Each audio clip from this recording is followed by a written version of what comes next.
Com 2 anos de idade eu tive uma doença chamada meningite do tipo C. E o médico disse para minha mãe que eu podia ficar paraplégico e talvez morrer. A minha mãe não queria me ver sofrer, não queria me ver vivendo com problemas, então um dia ela teve um sonho, uma visão, onde ela me entregava para Jesus, dizendo: Jesus, leva ele se for preciso, mas eu não quero ver meu filho sofrendo. E foi então que Jesus me devolveu para ela. Ele me empurrou, como se estivesse dizendo: não é agora a hora de eu levar ele. Ainda tem alguma coisa para ele aqui. E um tempo depois, o médico ligou para ela no quarto do hospital e disse que a meningite tinha estacionado e que eu não ia sofrer nenhuma sequela. Eu cresci ouvindo essa história e eu sempre acreditei em Deus, nunca tinha me questionado da existência de Deus até eu entrar no ensino médio. Tinha alguns meninos da minha turma que eles eram ateus e eu até achava isso bastante estranho, o fato de eles não acreditarem em Deus. Mas eles acabaram se tornando meus amigos e com o tempo isso começou a me influenciar.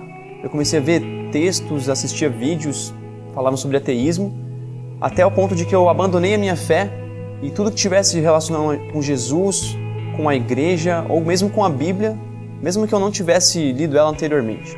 Em meados de 2008, cerca de 1 ano depois que eu abandonei a minha fé, um menino da minha turma começou a fazer um intervalo vida, que é um grupo para falar sobre Deus. Ele fazia uma vez por semana. Todos os meus amigos da minha turma participavam desse grupo, mesmo os que eram ateus, que não acreditavam em Deus. E eu também participava porque eu gostava de discutir, gostava de tentar contrapor a ideia deles com as minhas ideias, tentar convencer eles de que é tudo uma mentira. E era legal assim, eu gostava de debater, de estar naquele grupo.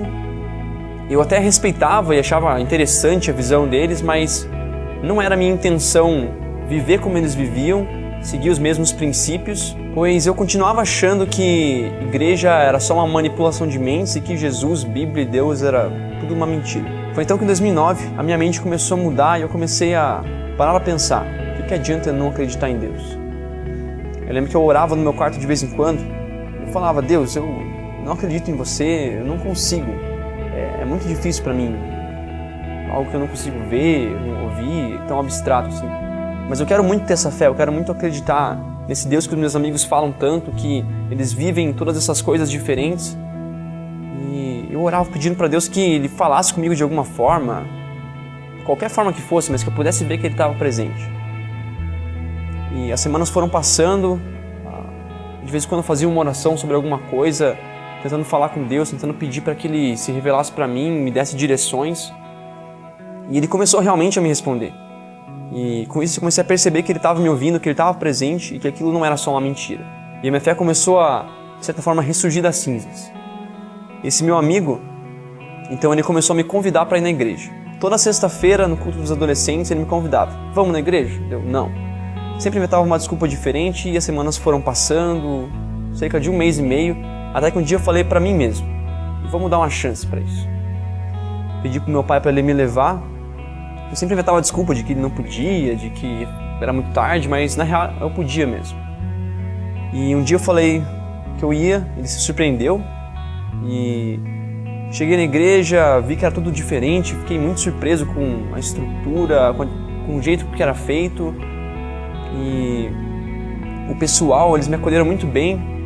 E eu lembro que naquele culto, no final do culto, eu lembro da cena de eu estar no apelo, de joelhos no chão e levantando a mão, falando que eu queria aceitar aquele Jesus que estava sendo pregado, que eu queria viver aquela vida e mudar o jeito que eu estava vivendo. Convencido, mas ainda não convertido, eu só decidi realmente viver por Deus e fazer alguma coisa por Ele no retiro, que aconteceu 2 meses depois de aceitar Jesus. Eu tinha uma banda e eu tinha minhas próprias músicas e eu lembro que Deus falou para mim que eu precisava jogar aquelas músicas fora, não por completo, mas somente as letras e falar sobre aquilo que eu estava vivendo com Ele naquele momento. Falar sobre a minha nova vida, sobre a minha caminhada cristã. E o meu colégio, todo ano ele promovia um concurso de bandas, um festival, que premiava as melhores bandas do colégio. E no primeiro e no segundo ano, a gente ficou quase em último lugar, era horrível. E naquele ano, eu não considero isso como uma troca ou como se Deus me devesse alguma coisa, mas sim como um presente incrível que Ele me deu. Um dia antes de tocar no festival, estava no meu quarto orando e pedindo para Deus que, sabe, eu queria muito ganhar aquele festival, eu queria muito ter essa experiência. E as minhas músicas não eram assim tão legais. Eu lembro que tinha bandas muito melhores tocando e a gente ficou em primeiro lugar naquele festival de bandas.